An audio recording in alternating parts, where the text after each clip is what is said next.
No. Okay, so what do you think? Well, I'll tell you what, we were going to do some George Formby. Oh, that will go down a like treat. Fanny, the frowsy nightclub queen. Can you say that? I suppose you can. The frowsy nightclub queen? Yes. All right.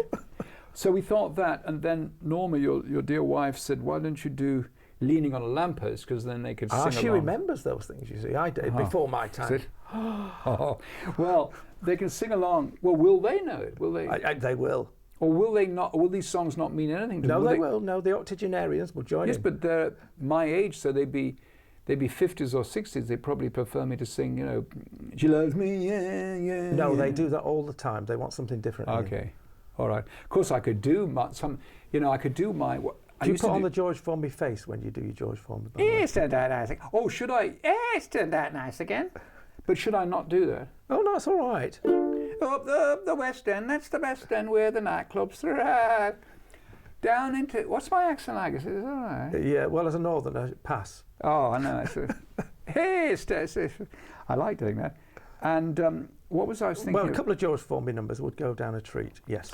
All right, and then there was things that I couldn't do. I have to okay, I have to keep it clean, of course, as I always do. Of course. Now, yes. Tin Pan Alley, yep. We sort of mentioned that. Define Tin Pan Alley. Oh gosh, well it was just a term given to the area in the neighborhood in New York at the turn of the century where the songs were written and published. And that's where all the music publishers were. And it was called Tin Pan Alley, the story goes, because there was a songwriter called Harry von Tilser. Very grand name that. His real name was Harry Gambinski, but he changed it I don't know why he bothered. Harry von Tilser. And the thing is that he was in his office being interviewed by a New York reporter about this business of songwriting. It was becoming very big business. I mean, the songs were beginning to sell 1 million copies.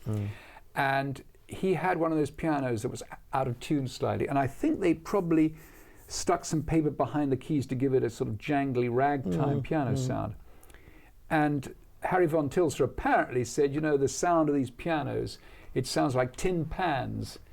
Right. Tin, and there were lots of other pianos playing in They went to other pour offices beer over pianos and it gives and this give it a sort good of, sound. yes. But I think because of the cacophony of these pianos being played, and they were jangly, and he said it sounds like tin pans, and the reporter was writing an article about the business of selling songs, and he called it Tin Pan Alley. Right. And it caught on, and now it really, well, it doesn't mean anything anymore, but in the days when they published songs as sheet music, it became a generic term. Hey, talking about songs, you're prolific, aren't you, in writing songs? Well, Go on, give us one of those. You must include one of those in the programme. Well, this may be, I don't know, this might be a bit too quiet for them. I'll just try it out on you see. This is about my dog, by the way, called Rollo. What kind of a dog is He's he's part greyhound. He's got very long legs. Oh. And he's part, I think they call them Rhodesian Ridgebacks. Really? And anyway, he was lying at my side at home, and I was tuning up the ukulele. And they always say that tuning is "my dog has fleas." They say that, and I started so I went,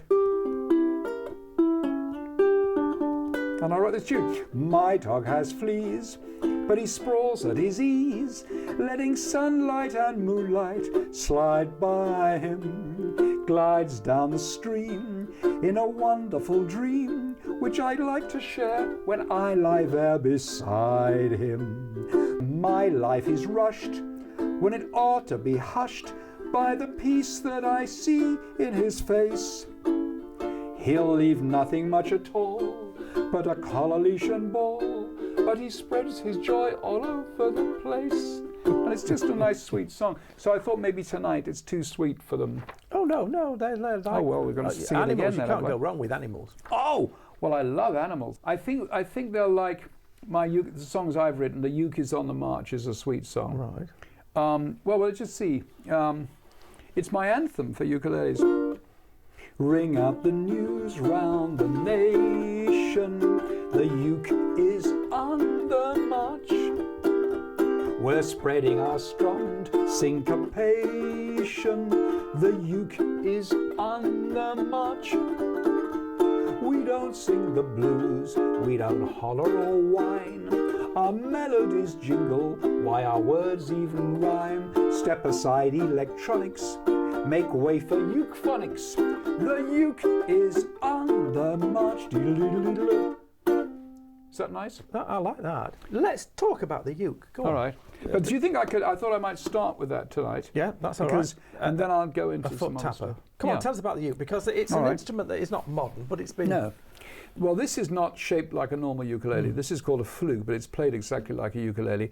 And the ukulele was introduced into America before it came here by the Portuguese. The Portuguese brought over these little guitars, and they had another word for them in Portugal, which I can't pronounce. But they bought them because they were easy to take on a ship rather than a big guitar. They were really... So they're only diddy guitars, aren't they? They're really small guitars with basically the 4 top strings of the guitar, tuned slightly differently.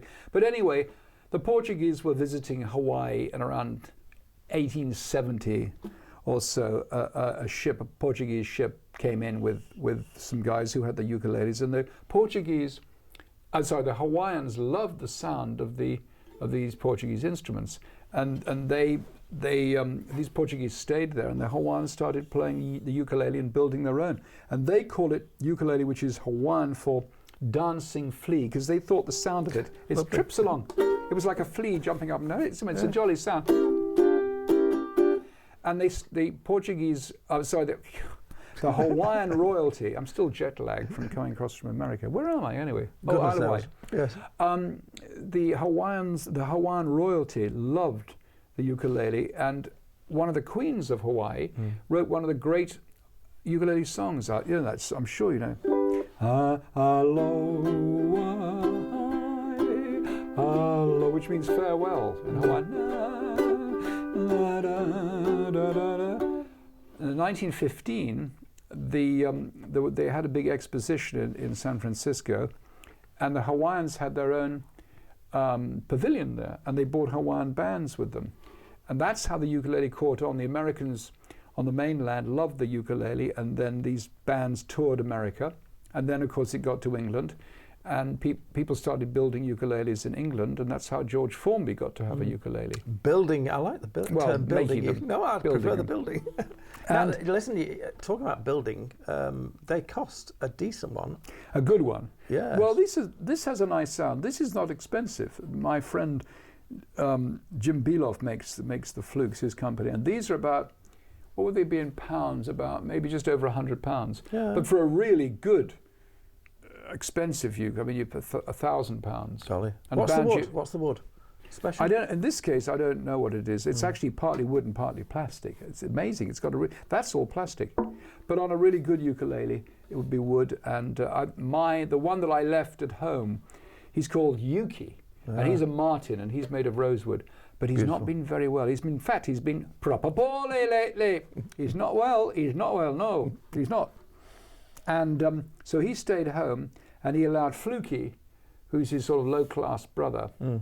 Well, he's really an adopted child, and he let Fluky come across to England, but because Yuki's back in his case in Los Angeles, he's not been well. Literally, they're highly strung, these things, but not with catgut, are they? Well, these are plastic strings, but you can get gut ones. But the thing is that's a jolly good sound, isn't it? Yeah, it is. I mean, it's amazingly good for an instrument of plastic and nylon. It's lovely, isn't it? But they're tuned differently to a guitar. Well, it's almost the top 4 strings of a guitar. This is tuned an octave higher. I'm playing it upside down, by the way. Have you noticed that? No. I'm left-handed. I have not retuned it though, so I had to learn all my chords upside down. A talented man. The man's talented. Listen, very talented, because you started talking about films. Yes. You've done Shakespeare. Have I? You have done. That's a positive statement. Oh well, I mean, I haven't done it in films, but I can recite almost the whole of Richard III to you. Go on. Now is the winter of our discontent made glorious summer by the son of York, and all the clouds that lowered upon our throne in the deep bosom of the ocean buried. Grim-visaged war hath smoothed his angry brow, and now instead of nimble... We're not going to let him, not the whole lot. Stop. Yeah, because I was making most of it up. You can do that with Shakespeare, you know? It sounds Nobody good. understands it anyway. Oh, prithee take it, and so forth.